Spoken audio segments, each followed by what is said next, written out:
जय सिया राम सभी को। क्या आपको ज्ञान है कि सीता स्वयंवर में जो शिव धनुष का उपयोग हुआ था उसका वजन कितना था? आइए यह हम आज की कहानी में सुनेंगे। आज हम आपको वाल्मीकि रामायण के बाल कांड के अध्याय 66 की कहानी सुनाएंगे।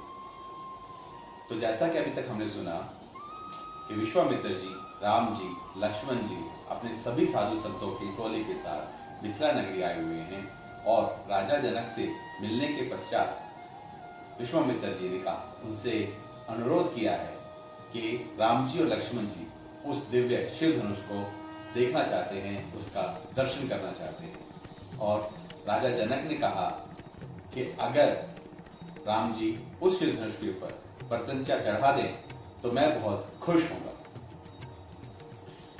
उसके बाद विश्वामित्र जी ने महाराज जनक से कहा कि कृपया करके आप अभी अति शीघ्र उस शिव धनुष को यहाँ मंगवाइए। उसके बाद राजा जनक ने अपने सभी मंत्रियों से कहा कि जाओ, पूजा करके चंदन का तिलक लगाकर फूलों से सजाकर उस शिव धनुष को यहाँ पर लेके आओ।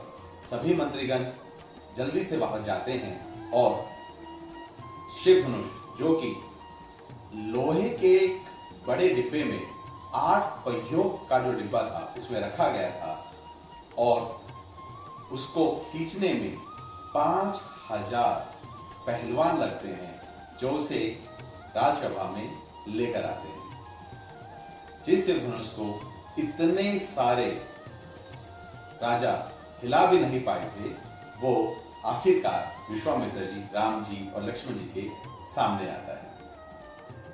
उसे देखकर महाराज जनक कहते हैं कि मनुष्य तो छोड़ो, कोई भी देवता, दैत्य, नाग, किन्नर, यक्ष इस शिव धनुष को आज तक हिला भी नहीं पाया है और मेरा सौभाग्य होगा अगर राम जी इसको उठाकर इसके ऊपर प्रत्यंचा चढ़ा देंगे।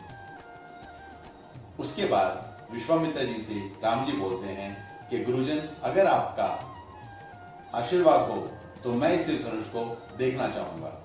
जब विश्वामित्र जी राम जी को आज्ञा दे देते हैं तो राम जी उस डिब्बे को खोलते हैं और उस सुंदर शिव धनुष को एक ही हाथ से उठा लेते हैं और खेल खेल में ही उसके ऊपर प्रत्यंचा चढ़ा देते हैं।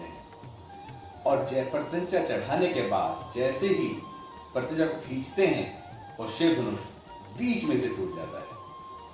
और जब वो शिव धनुष बीच में से टूटता है तो इतनी जोर से आवाज होती है मानो कि कोई पर्वत फटा हो। उस समय मिथिला नगरी में भूकंप आ जाता है। राजा जनक, विश्वामित्र जी, राम जी और लक्ष्मण जी को छोड़कर सभी लोग गिर जाते हैं और मूर्छित हो जाते हैं। जब सभी लोगों को होश आता है तो राजा जनक विश्वामित्र जी से कहते हैं कि मैंने राम की शक्ति देख ली है। मुझे नहीं लगता कि मेरी बेटी सीता के लिए इससे ज्यादा बलवान कोई वर हो सकता है और मुझे बहुत खुशी होगी अगर राम और सीता की शादी हो जाएगी। विश्वामित्र जी कहते हैं ऐसा ही होगा।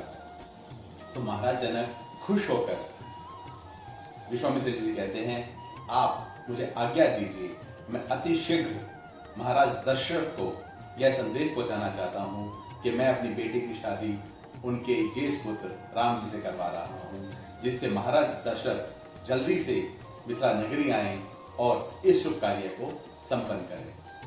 और इस प्रकार से आज का अध्याय संपन्न होता है। कितने बलवान हैं हमारे श्री राम और उनकी इतनी ही अद्भुत कहानियों को सुनने के लिए आप हमारे पेज राम लखन यात्रा को फॉलो कीजिए।